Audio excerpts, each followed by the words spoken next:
I'm Lissa Chrysler, and welcome to another fabulous episode of Community Storytelling Season 7. Always like to start with thanking Linda Lester and Lester Square for her sponsorship. This year we have a new, very generous anonymous donor who is also making this season possible. So here we are, and we're going to meet two more fabulous people from Los Gatos, Sue Abedian and John Monty.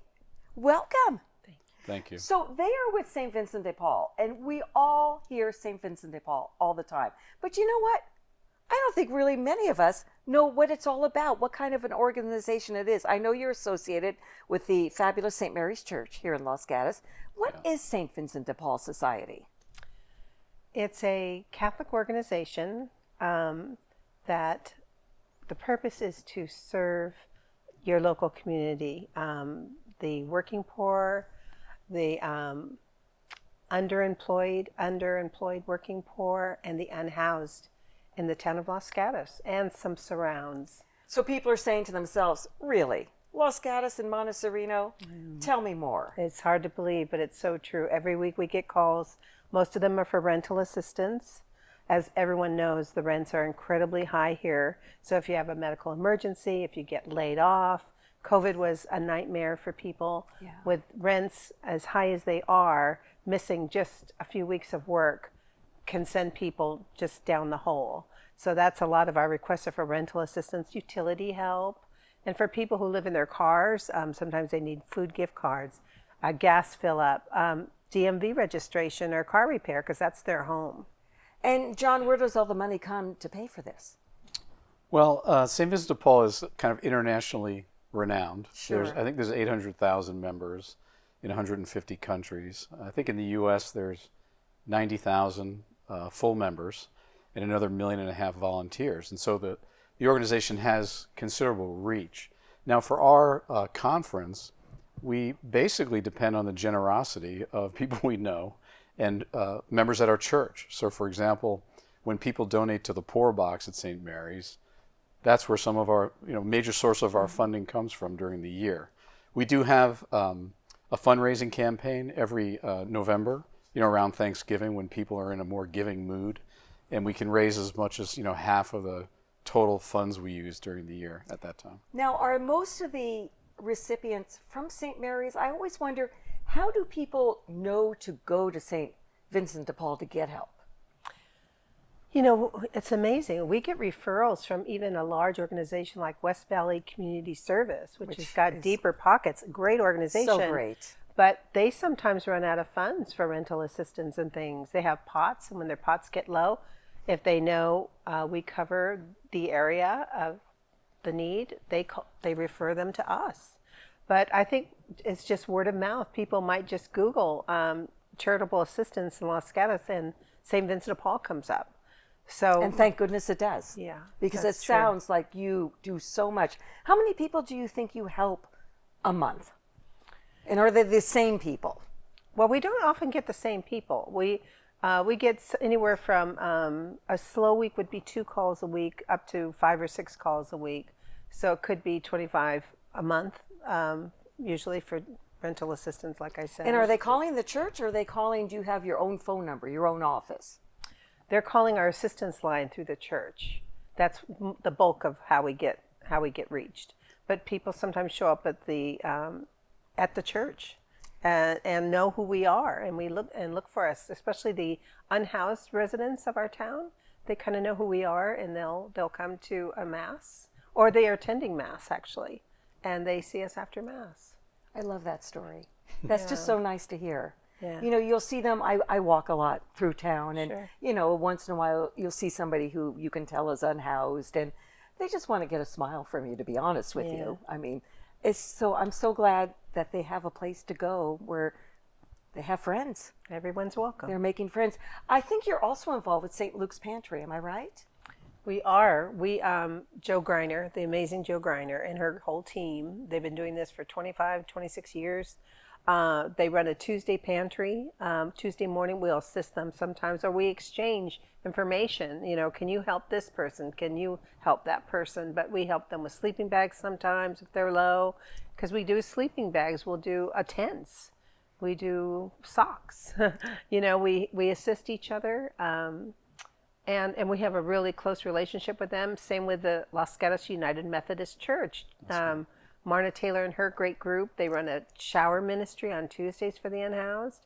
And we have team members show up there and give laundry vouchers to people unhoused who need to do their laundry at the wonderful Los Gatos Laundry. Yes, give them a shout out. Absolutely. Exactly. They've been doing that for years for us. So when you say you have the shower ministry set up, where is that? Is that at St. Mary's Church? No, the shower ministry is through the Los Gatos United Methodist Church right next door to the high school. Where Live Oak Nutrition Center is. Exactly. It's right down the stairs from there. They do it once a week on Thursdays starting at 2 o'clock. You get a shower.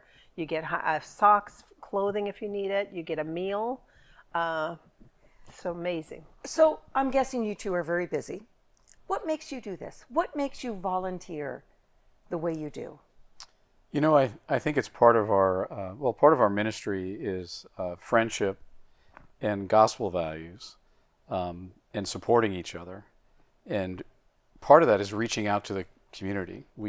It's not just the people that come to us. I think Sue described, very well how, we manage kind of incoming. But we actually had, we track it very closely. We had, I think, over 1,700 encounters last year alone. And wow. you might ask if Sue's, talking about 20 or 25 a month, where are the other 1,000, right? And the fact is that we're supposed to go to where the need is. And so sometimes it's not in our zip code. It's elsewhere in the valley. And so, there's not St. Vincent de Paul groups all over. So we're filling the gap, where we can add the most value. And even the founders of the organization, way back, 180 years ago in France or whatever it was, I think it was 1845, they knew that they kept having to modify what they were doing to basically follow the need and to fill it. And then if a problem is solved, then we're supposed to go find a different problem. We have so many examples of that. We could go into it. Just depends how much time you have. Do you ever go to certain areas of Los Gatos, maybe down to the creek, to the trail, to find people who might need some help? Some members have been invited to those areas, but we feel just respect and privacy. We don't go try to seek them out. If we're invited there, some of our members have gone, and they know where those certain places are, although they move, depending on if they get swept through and Caltrans needs to do a sweep or something. But I think for the most part, we don't go to those areas. We see them at the pantry, at the showers, or at church. John is very involved talking about something outside of our area with the Day Worker Center.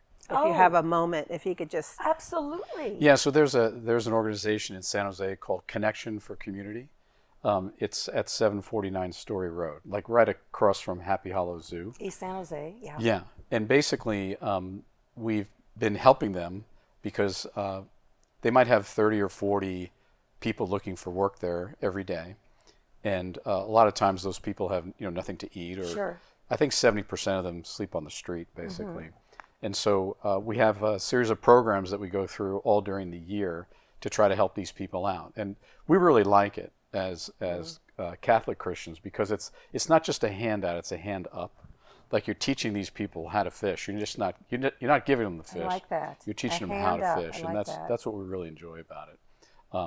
There's some great bonds we've made with those folks over the years, and it's a great facility.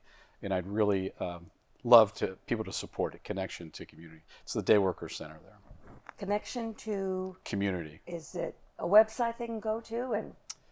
Yeah, I think it's Connection, like? CONNEXION.org, probably. Okay. Connection to Community.org. Yeah. So John said he likes to volunteer. What's your story? I think I just came into it too through St. Mary's and hearing about the opportunity of St. Vincent de Paul and what they did, and it was so hands-on.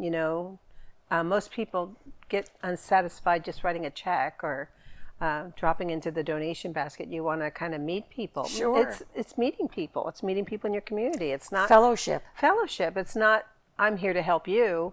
I'm learning so much about listening. When we take the call, we do it in twos and we make a phone call. We used to visit in person, but with COVID, we've kind of gotten away from that. Changed everything. Hopefully we'll get back to it. But I'm learning how just to listen to someone without my agenda, trying to put my agenda or my judgment. You know, there's always the judgments you could have about why they're in this position. If you, what I'm learning, and through prayer, actually, through prayer before the call or even during the call, you're just opening yourself up to, who is this person in front of me? I like the sentence, I'm getting to know you. Yes. I'm getting to know you, and if that helps you in some way, which it will, down the road, here we are. Yeah. That's fabulous. And it makes people feel very valued. I think sometimes you can't help. We're not social workers. We're not big financial advisors, so we can't solve every problem. We don't even attempt to. But I think half of it is just listening and them being heard and not shuffled off to too many agencies or saying, no, we can't help you, which happens a lot. All these agencies are trying, but there's such a demand. So we try to just at least give them the ear, the time, the respect, and if we can assist, we do. But we have assisted in terms of just sharing time with them. And they've helped us, of course. And I imagine you go home at the end of the day and say, I made a difference today. And actually, they made a difference in your life as well. Absolutely. We're much better. Knowing the poor and people who are struggling, it's just great for your character and integrity. I find it's really humbling, actually. It's so wonderful to have people like Sue step up. She's our president for a 3-year term, which is wonderful. Ooh.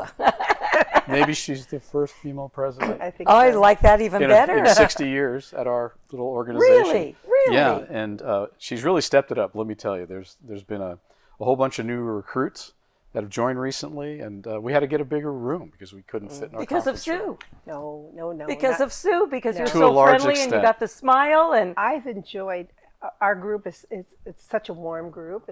It is a family, because we're, first of all, a spiritual organization, Of course. and amongst each other.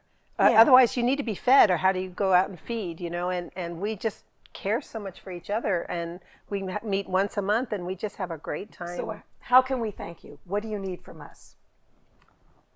Make that ask. Do it now. Well, money's always good. Yeah. And how do we drive it over to St. Mary's and say this is for St. Vincent de Paul? Yeah, we'll take a check. We'll take a check to St. Do Vincent you de Paul. collect sleeping bags and Yes, we do. tents and Used clothes, non-perishable food, maybe? shoes, food not so much. Because that Before goes to St. Luke's. before the pandemic, we were into food big time. But Second Harvest and during the pandemic, it just got amazing. They Crazy. scaled it. So even the Day Worker Center that I mentioned, they're a distribution point for Second Harvest food. So we don't have to help them with that anymore. But yeah, clothing, socks, hats, jackets, work clothes, jeans. About 90% of the people we work with are men. And I think the church is open every day, so you could go any day of the week to drop this off. That's true. Get a right. bag And and bring we it have over. a website on the St. Mary's Yes, you do. site, St. Vincent de Paul. We're on their website under Get Involved. Or, Click on the donate button if you like. Yeah. And we also have our emails up there, so you can contact us directly if you'd like to make a donation. Always welcome more people to get involved. How about this? Sue and John making a difference in our community of Los Gatos and Montecito. And I thank you so much for being here, because this is the essence of community storytelling. People doing great things in the community and don't get any mentions for it. They just do it every day like you two. And this is our thank you. So thank you so much for doing Thank you that. for having You're us. making such a big difference. Thank you. Thanks oh so much. boy, how do you like that? Do you know somebody who I need to be talking to? Go to kcat.org. Nomination process takes, 20 seconds. And then we'll be sitting together next time. Thank you so much. Thank you, Sue. Thank you, John, for being with us today, all of you here at Community Storytelling on this fabulous TV station called KCAT TV 15. I'm Lissa Chrysler, and we will see you again very soon.